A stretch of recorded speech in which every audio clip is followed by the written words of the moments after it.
Hello Shashank. Hello. अच्छा, what I was thinking, investment को लेकर मैं कुछ सोच रहा था कि इन्वेस्टमेंट हमें करना चाहिए, अच्छी बात है, हमें ज़्यादा से ज़्यादा पैसा इन्वेस्ट करना चाहिए कि आगे हमारे काम। लेकिन क्या होता है लाइफ में कुछ ऐसे डिसीजन भी हम लेते हैं कि वो हमारी डिज़ायर होते हैं, उन पर पैसा खर्च करना। कार हो सकता है, अच्छी बाइक हो सकती है, या फिर अच्छा फ़ोन हो सकता है। तो आपका क्या ख्याल है इन चीज़ों पर, किस हद तक पैसा खर्च करना चाहिए? वो भी एक डिज़ायर है कि ऐसा भी नहीं कि सिर्फ पैसे जोड़ते गए, लाइफ का कोई भरोसा नहीं, तो बस पैसे जोड़ते गए, फिर वाइफ एंजॉय कर रही है या बच्चों के लिए सिर्फ जोड़ के रख लिया, आपने चीजें खरीदी नहीं, आपने लाइफ अच्छे से जी नहीं। तो क्या करना चाहिए, कैसे इन चीजों के बीच बैलेंस बनाना चाहिए? फर्स्ट ऑफ ऑल बेसिकली मतलब मैं कहना चाहूंगा कि जैसे अगर हम्म। लाइफ हम एंजॉय नहीं करते हैं तो पैसों का हम्म। कोई मतलब नहीं रहेगा। एंड अपार्ट फ्रॉम दैट अगर हम इन्वेस्टमेंट कर रहे हैं किसी भी चीज में, हम्म। सो बेसिकली हम लाइबिलिटी पे इन्वेस्टमेंट ना करें। एंड अपार्ट फ्रॉम दिस अगर हम लाइबिलिटी इन्वेस्टमेंट जैसे? जैसे गाड़ियां, हम्म। 4 व्हीलर सबसे बड़ी लाइबिलिटी है। बट इंडिया में उसकी ड्रीम होता है लोगों की, ड्रीम फैमिली होता का, है, बिल्कुल होता है। एंड अपार्ट फ्रॉम कि दैट यार अगर खुद की मैं बात कार करता लेनी है हूँ, जरूर। हाँ। अगर मैं बात करता हूँ सेम अमाउंट, हम्म। अगर मैं एक एग्जांपल लेता हूँ कि मैं 8 लाख की गाड़ी ले रहा हूँ, हम्म। 8 लाख की गाड़ी में 8 लाख एक जगह इन्वेस्ट करता हूँ साथ हम्म। में, 8 लाख की गाड़ी आगे जाने वाले 5 साल में मेरे को वो लाइबिलिटी बन के कम हो तीन से जाएगा, चार लाख की 3 से 4 लाख की बचेगी। बिल्कुल। एंड अपार्ट फ्रॉम दैट अगर मैं वही चीज स्टॉक मार्केट में इन्वेस्ट करता हूँ 8 लाख, सो वो मेरा 8 लाख माइट भी 16 लाख भी बन सकता है, माइट भी वो 20 लाख भी बन सकता है। बट लोग अगर ऐसा सोचेंगे तो रोड पे जो इतनी महंगी गाड़ियां चल रही है, अब तो गाड़ियों के कॉस्ट आप देख ही रहे हो। हम्म। नॉर्मल अगर क्रेटा की बात कर लूँ, चाहे हुंडई वेन्यू हो गए, i20 भी अब बहुत सस्ती नहीं रही, बहुत तेजी से रेट बढ़ रहे हैं, फिर सर कैसे बिल्कुल, मैनेज होगा अगर आखिर? लोग लेने वाले हैं तो उसके जितना भी डिमांड आएगी तो ऑब्वियस है रेट बढ़ना ही बढ़ना है। अगर डिमांड कम होगी तो ऑब्वियस है इस चीज के रेट्स भी कम होते हैं। हम्म। अगर आप देखेंगे, मैं अगर गाड़ी लेता तो आज माइट भी मेरे पास मेरा घर नहीं होता, मैं अगर फोन पे ही इन्वेस्ट करता जाता, हर साल आईफोन आते हैं, हर साल अगर मैं इन्वेस्ट करेक्ट करता जाऊं, करेक्ट। तो वो चीज फिर आईफोन मेरा वैल्यू तो कम कर रहा है ना कहीं ना बिल्कुल कहीं। बिल्कुल। आईफोन मेरे लिए वैल्यू अगर बढ़ाएगा, अगर मैं गोल्ड आईफोन लेता, डायमंड आईफोन कोई भी। लेता, देन मेरा वो वैल्यू हाँ। बढ़ा सकता था, अच्छा। क्योंकि डायमंड और गोल्ड मैं जानता हूँ कि बढ़ेगा। बट वो चीज नहीं हो रही है, डायमंड आईफोन नहीं है, गोल्ड आईफोन नहीं है, नॉर्मल अगर आईफोन ही है, तो वो मेरी वैल्यू नहीं बढ़ा के वो घटाती है मेरी वैल्यू। अच्छा, स्टॉक्स और म्यूचुअल फंड की अगर मैं बात करूँ, हमें किस में निवेश करना ठीक है, म्यूचुअल फंड या स्टॉक्स? सो मेरे अकॉर्डिंग स्टॉक्स में ज्यादा बेटर है। हाउ? हाँ, ये रहता है कि स्टॉक्स में स्टार्टिंग डेज में ही हमें इन्वेस्टमेंट अगर हम करते हैं सो माइट भी हमें 1 साल में ही रिटर्न्स मिल सकते हैं अच्छे। एंड म्यूचुअल फंड में अगर मैं बात करता हूँ, अगर हम वन टाइम में भी इन्वेस्ट करते हैं लाइक 50 लाख 1 करोड़, सो हमें रिटर्न्स आफ्टर 2 इयर्स या 3 इयर्स ही मिलने शुरू होंगे। स्टॉक से आपको क्या मतलब, क्या अंतर है दोनों में, अगर मैं अंतर पूछूं बेसिकली जैसे? देखी जाए तो स्टॉक मार्केट में हमें डे वन से ही रिटर्न्स मिलने शुरू हो जाते हैं बिकॉज स्टॉक्स ऑफ में द पैसा हम चार्जेस। लगाते कहाँ है? सर स्टॉक्स में हम पैसा डीमैट अकाउंट में लगाते हैं। डीमैट अकाउंट होता है जिस काफी सारे डीमैट अकाउंट है, ग्रो हो गया, जीरोधा हो गया, एसएमसी हो गया, एलकेपी हो गया, कंफर्ट हो गया, मतलब अकाउंट्स काफी सारे हैं। डीमैट अकाउंट खुलवाना है, उसमें पैसा लगाना है। एंड अपार्ट फ्रॉम दैट अगर हम म्यूचुअल फंड की बात करते हैं तो म्यूचुअल फंड भी हम डीमैट अकाउंट्स में ही लगा सकते हैं। बट अगर म्यूचुअल फंड्स की बात करें तो हम जैसे ग्रो ऐप है, ग्रो ऐप में हम स्टॉक्स का भी लगा सकते हैं पैसा, म्यूचुअल फंड्स में भी लगा सकते हैं, एसआईपीज में भी लगा सकते हैं।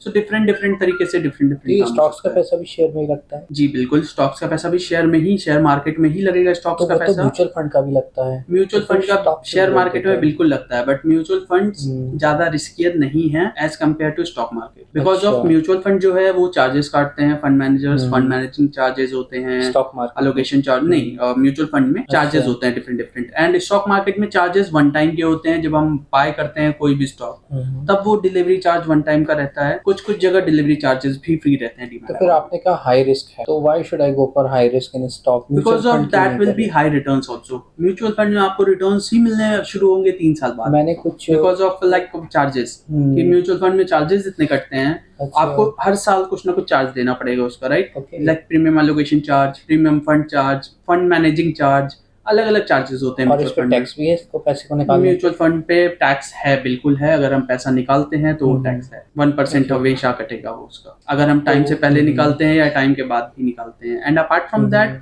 अगर मैं स्टॉक्स की बात करूं, स्टॉक्स में सिर्फ वन टाइम चार्ज है, डिलीवरी चार्ज एंड जो सेल एंड लाइक बाय का चार्ज है। बट मैंने कुछ स्टॉक्स नहीं, म्यूचुअल फंड्स देखे हैं, जैसे क्वांट के हो गया, है ना, और निप्पो के देखे, एचएसबीसी का देखा है, small cap direct growth, ICICI prudential का इंफ्रास्ट्रक्चर डायरेक्ट ग्रोथ देखा है। 3 साल में ये 3 गुना की रिटर्न दे रहे हैं, और अभी इन्होंने पास्ट में दिए भी। दैट मीन्स अगर आज मैं 1 लाख रुपए डालूं तो वो 3,55,000 हो जाएगा 3 साल बाद। सर ये तो बिल्कुल हो इंसेन सकता ग्रोथ है, 3 गुना ग्रोथ आपको 3 साल में मिल रही है, तो और क्या चाहिए? इंसान को इन्वेस्टमेंट? अगर मैं कहता हूँ सर 3 गुना ग्रोथ मिल रही है वहाँ पे, तो वहाँ स्टॉक पे कितना दे देगा? वहाँ पे चार्जेस भी आप दे रहे हो, सारा कुछ दे रहे हो, राइट?